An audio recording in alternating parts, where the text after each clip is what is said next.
काय सांगाल, उद्या होणारी शिरूर बाजार समितीची निवडणूक प्रक्रियाच रद्द झाली की स्थगिती आली? काय कोर्टात सुनावणी झाली? तुम्ही याचिका दाखल केली होती, काय प्रक्रिया झाली सर? मी प्रथमतः माननीय उच्च न्यायालयाचं मनापासून आभार मानतो, त्यांना धन्यवाद देतो. लोकशाहीला अशा पद्धतीनं तुम्ही 80% जास्त मतदारांना वंचित ठेवा निघाले होते. या मार्केट कमिटीला ग्रामपंचायतीचे मतदार होते ते, म्हणजे 779 मतदारांना मताचा हक्क नाही आणि केवळ 206 लोकांना मताचा अधिकार. त्यामुळं या विरोधात आम्ही याचिका माननीय उच्च न्यायालय मुंबई ते दाखल केली होती. आम्हाला अजून त्या पद्धतीनं लेखी ऑर्डर मिळणार आहे. आत्ता जे माझं हायकोर्टातले आमचे जे वकील आहेत, ॲडव्होकेट कुलकर्णी साहेब आणि ॲडव्होकेट भोईटे साहेब यांनी माहिती दिली की नव्यानं ही सगळी प्रक्रिया राबवण्यात यावं. लोकशाहीमध्ये हा मोठा विजय असं मी मानतो. आज आपण पाहतो की मर्यादित लोकांच्या मध्ये निवडणूक घ्यायला काही लोक जी पुढं आलेली होती आमच्या विरोधातली, की त्यांना 206 मध्येच मताचं खरं म्हणजे निवडणूक घेणं गरजेचं वाटत होतं, त्याला आमचा विरोध होता.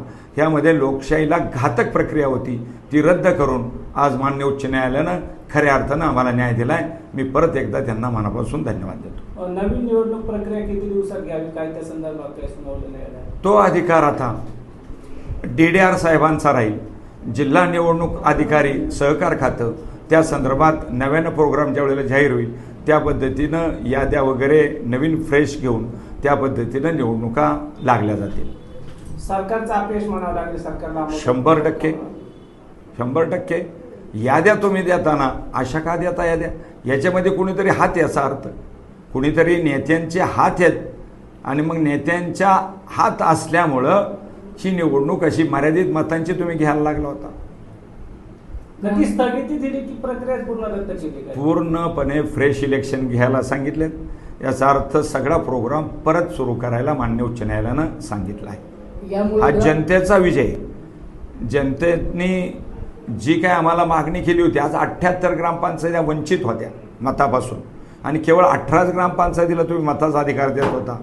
म्हणजे लोकशाहीमध्ये हा मोठा विजय मानला पाहिजे. हे केवळ कायद्यामुळे घडू शकलं, अन्यथा जी निवडणूक आता 2-3 दिवसावर आली होती त्यात काहीच होऊ शकलं नसतं. ही निवडणूक अशीच प्रक्रिया, ग्रामपंचायतीच्या काही लोकांना निवडणूक लढवायची होती.